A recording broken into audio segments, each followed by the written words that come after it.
আজকে বাংলাদেশ বেশিরভাগ মুক্ত গণতন্ত্র, কিন্তু এখনো আরো মুখে দেখেননি। হাসিনা ইন্ডিয়া থেকে অনেক চুক্তি করেছে, সেই চুক্তি অনেক কিছু গোপন। আজকে এই সভার প্রধান অতিথি বিএনপির ভারপ্রাপ্ত চেয়ারম্যান, দীর্ঘ 11 বছর লড়াই করার মধ্য দিয়ে আমরা লক্ষ্য অর্জনের কাছাকাছি, এখন লক্ষ্য অর্জনের কিছু বাকি। আজকের বিবেচিত বাংলাদেশের সীমাবদ্ধ নয়, বিশ্ব জুড়ে যার সীমানা নাই, সারা বিশ্বের দুনিয়ার মজুর একক এই স্লোগানে পালিত হচ্ছে সারা বিশ্বে। আজকে শ্রমিকদের অধিকার এখনো প্রতিষ্ঠিত হয়নি ন্যায়সঙ্গত ভাবে। তাই জন্য আর এই শ্রমিকদের অধিকার প্রতিষ্ঠায় প্রথম যে শহরে যারা প্রাণ দিয়েছিল তারা প্রতি স্লোগান নিবেদন করে খুব অল্প সময়ের মধ্যে আমি আমার কথা শেষ করতে চাই। আমরা দীর্ঘ লড়াই করলাম, ছাত্র জনতা, শ্রমিক, কৃষক, সকল শ্রেণী পেশার লোক, রাজনৈতিক দল। 11 বছর পরে আমরা গণতন্ত্রের শত্রু বেশিরভাগের প্রধান শেখ হাসিনাকে তাড়াতে সক্ষম হয়েছে। আজকে বাংলাদেশ বেশিরভাগ মুক্ত। কেন ফেসিবাদকে তাড়াতে হয়েছিল? গণতন্ত্র উদ্ধারের পূর্ব শর্ত ছিল ফেসিবাদ। তাই আজকে ফেসিবাদ গেল, গণতন্ত্র কিন্তু এখনো আরো মুখে দেখেননি। জেনেক্সে শিফট করো, লাইফকে লিফট করো। সাম্প্রতিক দলের বিবেচনায় বলতে হয় গণতন্ত্র চোরা বালুতে আটকা পড়েছে। এই চোরা বালু থেকে গণতন্ত্র উদ্ধার করা, এই কাজটি অসম্পন্ন হবে।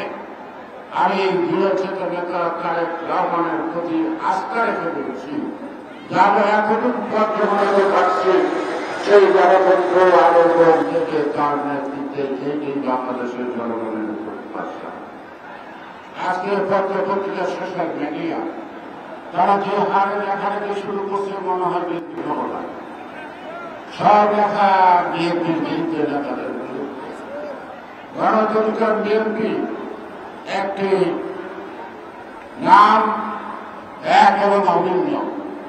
বিএনপির বিরুদ্ধে ষড়যন্ত্র আর গণতন্ত্রের বিরুদ্ধে ষড়যন্ত্র, আমি এক কাঠিতে মাপতে চাই, এক মাটি মাপতে চাই। তাই গণতন্ত্র উদ্ধার হলেই বিএনপির বিরুদ্ধে ষড়যন্ত্র থামবে, নতুবা থামবে না।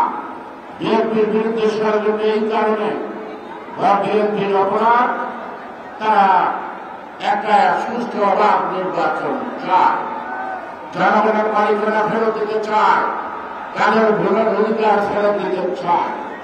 ইদানিংকালে এক সাংবাদিক বললেন যে আপনারা এই গণতন্ত্রের কথা এখন বলছেন কেন? আমরা যে 11 বছর যাবত বলছি নতুন কিছু না।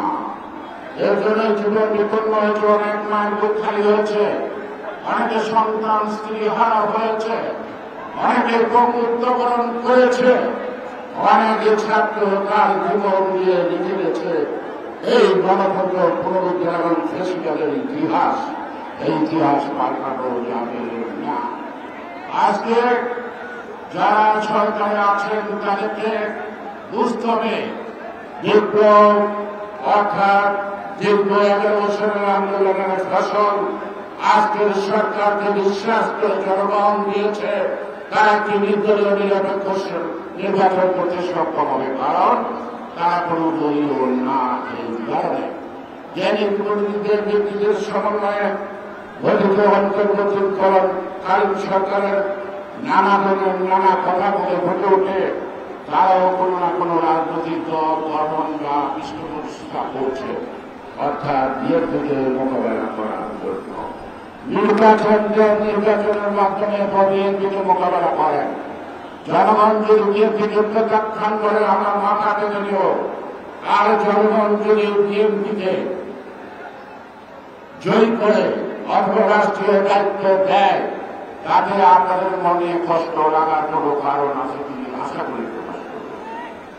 আজকে এই সরকার একটি চুক্তি করছে আরাকানের সাথে, একটা অন্তর্বর্তীকালীন সরকার চুক্তি করছে আরাকানের সাথে সাতটা শর্ত। সাতটা শর্ত গোপন কেন? হাসিনা ইন্ডিয়া থেকে অনেক চুক্তি করেছে, সেই চুক্তি অনেক কিছু গোপন। আজকের সরকার পররাষ্ট্র উপদেষ্টা তথা বুঝাবেনা, তাহলে হাসিনা সরকারের চরিত্রের সাথে এই সরকারের চরিত্রের তফাৎটা কি আপনারা আমাদের